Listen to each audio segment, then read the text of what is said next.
So నిన్న మనం class పిల్లల విషయం దగ్గరకు వచ్చేసరికి ఆపాము. సో పిల్లలు ఆజ్ఞాకారులు.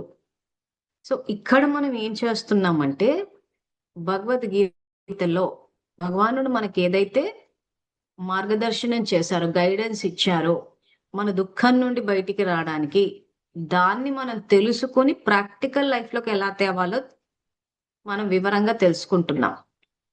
సో ఇక్కడ మనం మొన్న అత్తాకోడలు ఎగ్జాంపుల్ తెలుసుకున్నాము. తర్వాత ఆఫీస్ లో బాస్ స్టాఫ్ ఎగ్జాంపుల్ తెలుసుకున్నాము. తర్వాత నిన్న కొంచెం పిల్లల ఎగ్జాంపుల్ ఇచ్చాం. ఈ రోజు విస్తారంగా తెలుసుకుంటే ఇక్కడ తల్లిదండ్రులు కానీ ఎవరైనా కానీ మాట్లాడేటప్పుడు ఏం చేస్తారంటే ఆలోచన ఒకటి చేస్తారు, కర్మ ఇంకొకటి ఉంటుంది. అంటే రెండు డైరెక్షన్లు వెళ్ళిపోతూ ఉంటాయి. పిల్లలు చెప్పిన మాట వినరు, పిల్లలు చదవరు అన్న ఆలోచన ఈ డైరెక్షన్లో వెళ్తుంది.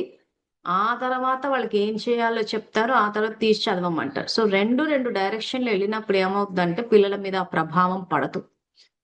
మన ఆలోచన మన కర్మ రెండు ఒకటే ఉండాలి. సో ఇప్పుడు మరి పిల్లలు చెప్తే వినట్లేదు కదా అని అంటే అదే నిజము. కానీ ఇక్కడ మనము స్వధర్మానికి సంబంధించిన ఆలోచనలే చేస్తే అక్కడ అది నిజమవుతుంది. సో స్వధర్మం ఏంటి? ఇక్కడ ఆత్మలో ఆజ్ఞాకారి లక్షణాలు ఉంటాయి. ఎలాగైతే శాంతి, ప్రేమ, పవిత్రత ఆత్మకు స్వధర్మానికి సంబంధించింది ఉందో అది మెయిన్ 7 గుణాలు సతోప్రధానం వేసం చాలా కూడా ఉంటాయి. అందులో ఈ ఆజ్ఞాకారి లక్షణాలు ఉన్నాయి. కానీ మనం దానికి వ్యతిరేక దిశలో పరధర్మము అంటే అవజ్ఞాకారులు, అంటే వ్యతిరేక చెప్పిన మాట వినకపోవడము, మొండిగా ప్రవర్తించడము, ఒకటి చెప్తే ఒకటి చెయ్యడము, మాటకు ఎదురు చెప్పడం, ఇవేవైతే వ్యతిరేక దిశలో ఉండే లక్షణాలు ఉన్నాయో వాటిని పెంచి పోషించినట్టు అవుతాం.